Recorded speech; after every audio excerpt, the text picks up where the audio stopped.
Sad times, mate. Trying to get in my vehicle with some water, a big coffee, and I've dropped my toast in a puddle. Good morning, everybody. It's fine as well. Well, I'm sort of seeing the local hoodlums. They pulled down the fucking fence, man. I don't know if you can see that. Yeah, they destroyed my fence. I thought there was security on here. The other day, on the other side of the road, they pulled it all the way across the road so the cars couldn't get down. Little bastards. I'd say a few of them panels are tin acid. Gonna need replacing now. Look at the state of that. Little bastards. Look at this. I've got fucking lights, man. Got light. Yes, boy. Yes. Yeah, so I'm going to rebuild my calipers today. Some new bleed nipples and all that gubbins. Probably going to change this piston just so they're the same. You've got to undo a circlip in here with said pliers. There's like a load of shims and like a little piston that you pull out with a seal on it. To get it back in, you need like a G-clamp. You push down just enough to get the circlip back in. It's a bit trickery. On the calipers it's a little bit different. I might explain that in a bit, but first I'll just get that boxed off after I've had a brew. I've semi-put the fence back up, but I need an adjustable spanner. I've not got an adjustable spanner today. Usually I have one on board for emergencies, but all I've got is a little socket set. But you know, these are my new spring locators. It's a shame I didn't get new springs, but you know, it's a poor man's refurb this. It's not quite Adam Smith quality, but I've not really got Adam Smith money, mate. So I'll have to do a tin of paint. They're going to look a lot better anyway. Look, you know, I've scratched off where the pad surface sits. Yeah, that's where the pad goes. So I've scratched it out. Same on the calipers. Yeah, if anything, they're looking better. They're not like mints, but you know, needs the car. I'm not sure if this camera's picking it up. There's like a fucking red rainbow here. There. Yeah, it's mad. It's just red. Some mad sky. Yeah, I've forgotten my other phone as well, so I can't have banging tunes while I record. But you know, at least it's Friday, mate, and I've got what's for breakfast? Peanut overload. They're banging them, mate. Never seen them before. I've had 2 of them this week. Yeah, Mr. Fox there, he's buzzing with the Northern Lights, saying, "Oh, did you see it last night?" I'm like, "No, I've seen it on Facebook." He's going, "Oh, it's great, it's great. I don't have to take my missus now." Because they've seen it here. Yeah. Well, my brakes, unfortunately, have gone rusty over the week as well in the garage. I'm a bit gutted, but unfortunately they've gone a bit rusty from where the water strips on them and the water's been on the floor. But I didn't store them in the box, I just left them out like a balloon. A proper balloon head. So when I wake up a bit, I'll be on this. Don't you worries. Don't you worry. It's fairly dry. Up it stays like this tomorrow. Because I'm at Three Sisters at 8:30 in the morning as well. So if it is wet, the track's going to be wet. It's not going to have time to dry out by the time I get out on it. Look at that. Superb. Looks good against the grey. Oh, it's raining shit the bed, man. I don't want it to rain. I want it to stay as dry as possible. Please don't rain. Oh, a little bit of unboxing here. I bought that much crap this week. I don't even remember what I bought. I'm hoping this is going to be a handbrake cable.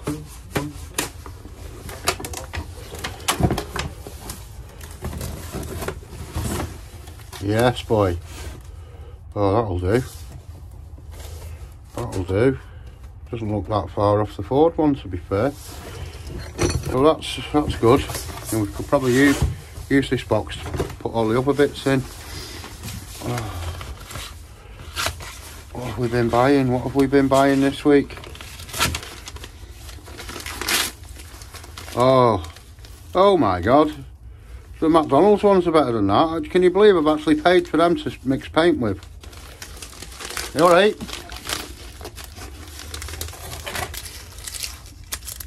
Wow. Check that out.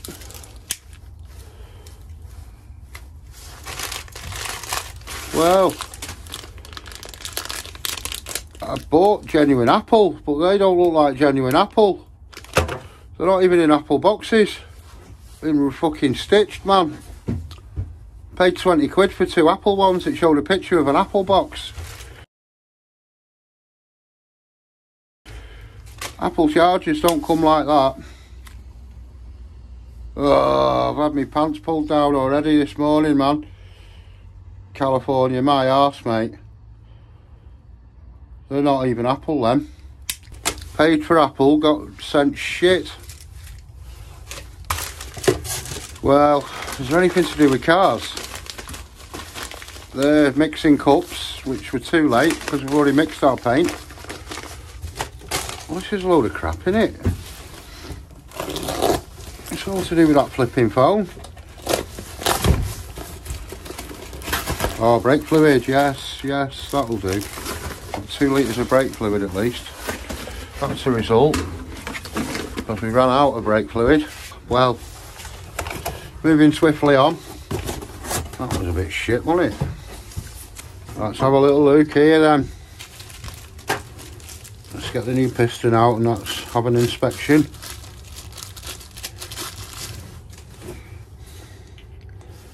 Pretty much bang on to that one. That'll do us.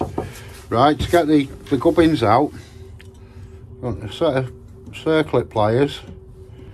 So remove your pin, your circlip.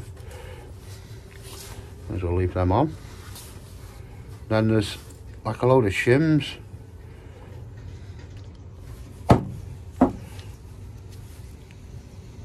Yeah, like a shim, a spring shim, another shim, and like some little ball bearing racer thing. And then this should just pull out.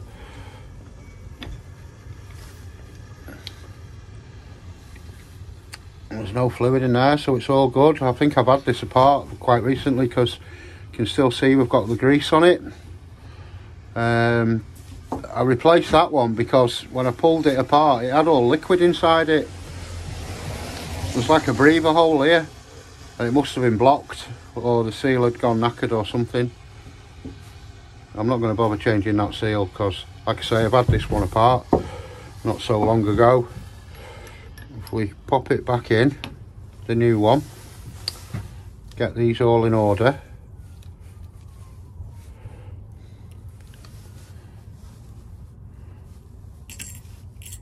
What we have to do, we need a socket to push on it. I'm thinking that you have to push down on it. Shit.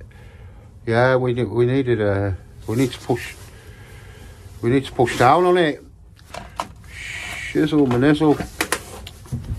Yeah, we've got no chance of getting that back in now. Not without. I don't think so anyway. Not without pushing it. Oh, maybe, baby. Sure, I had to use a socket last time. No, we're golden. Yeah, that's lucky. Yeah, what I did last time, I put a little socket over it and then squeezed it down with a G-clamp. You most definitely need it on the inside of the caliper. Let's just make sure that's seated. It looks it to me. It'd be nice to actually spin it a bit just to make sure. Yeah, we're in there, we're in. Oh, that's all right. Happy days, man. Happy days. To fit it into our caliper,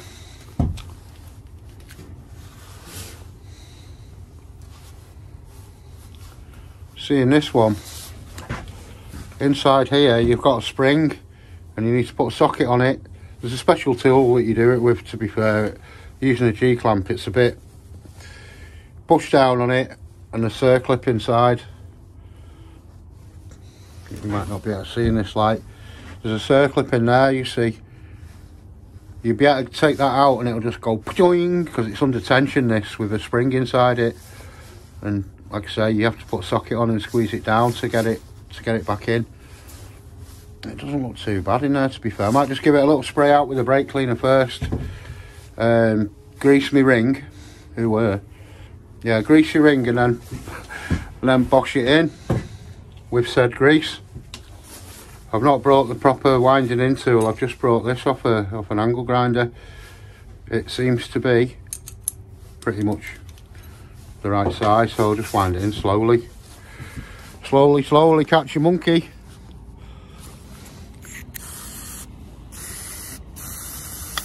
Yeah, so if I just grease it, what I found with these as well, I've struggled putting the seal on after with the piston in, so I put the seal on and then with the piston attached to it. I'll show you in a moment. Yeah, they're fairly new, these. Like I say, I did strip them not so long back. I think I did a video on it. So, oh, just be careful, they'll be sharp, them edges there.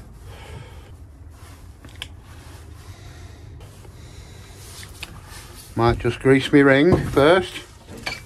Doing a lot of greasing ring this morning. Just so that piston slides in a bit easier. I'll probably put a little bit round piston as well. That's quite handy, that, to be fair. Try and bosh my seal in.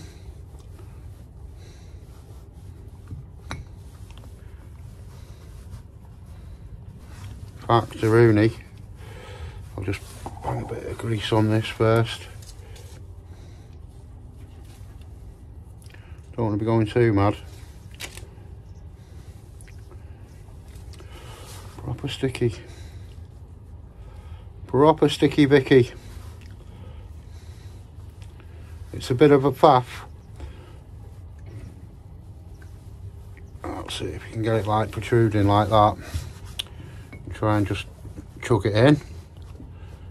Put it on the top first and then you can feel it go in.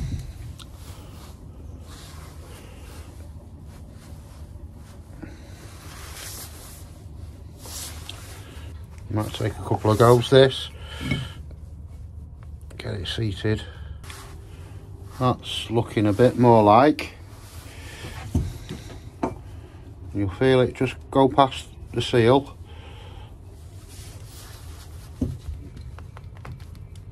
And then it's time to wind. Maybe I should have brought the proper tool, but it was a bit early this morning when I was getting stuff out the shed. Just hopefully this will do the business. Ideally you want the pressure on it as well, but once it's got a grip on it, easy to use them bits sticking out.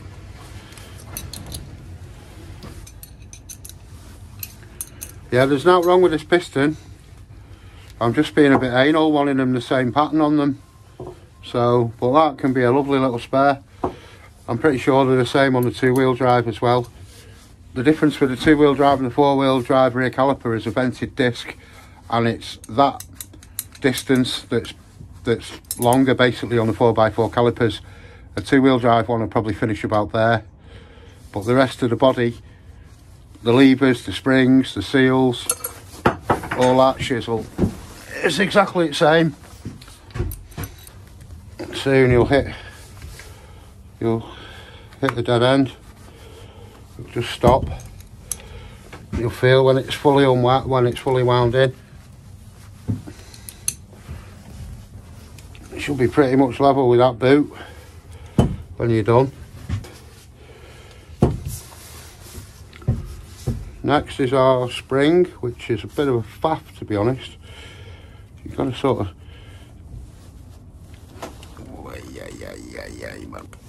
yeah, it's difficult this bit. It'd be better with like a pair of gas pliers or something maybe, just to squeeze it, but it's something we ain't got at the moment.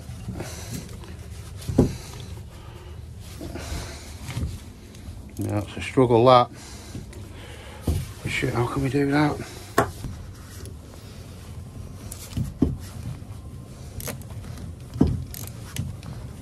Oh yeah, struggling with that. Flipping Nora. Oh, my fingers are killing, man. Okay, I managed to get one in. Oh, it took a bit of doing. Scratched it up a little bit as well. Look at that, bloody zinc's come off it already, just with spanner. I've never used a zip tie before to hold the lever back, but it's kind of like worked. And yeah, it's worked. Happy days. Just need to cut the zip tie. Oh, spring's looking a bit grotty now, it's tensioned, but it was looking grotty to start with. Yeah, so that one doesn't look too bad, mate.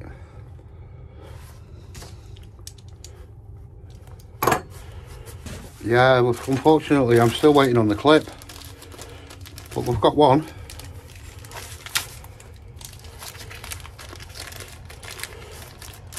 Yeah, we've got one. Oh, we've still got a bleed nipple. Yeah, we've still got a stainless bleed nipple to put on there. I'm going to have to shave this off because a copper washer is going to be sitting on there. These stainless bleed nipples, I mean, they're alright and for durability, but I found they did leak a little bit on the 4-pot calipers. There's the mild steel, when you crank them up, there's a little bit of give in them, so they bite in. Whereas these, I think it's tougher metal than the actual cast, and there's no give in it, so it did leak a bit on one of them. Like I say, the steel ones, they kind of crush a bit inside it, and they take a bit of shape to the inside of there, but time will tell. Time will tell. I mean, if push comes to shove, I can always put my old bleed nipples back in, the mild steel ones, or just buy some mild steel. Yeah, so spring's looking a little bit how you doing, but you know, the lever's a bit tatty, but once the handbrake lever goes on it, it's probably going to wear a bit of the paint off. But for the best part, I'm quite happy to fit that. And just like that, we're packed away. I've got now to flipping do now. Yeah, these shim clips, the pad retaining clips, I'm sure they're for a 2-wheel drive he sent me, because it doesn't flipping fit. I'll insert the picture now.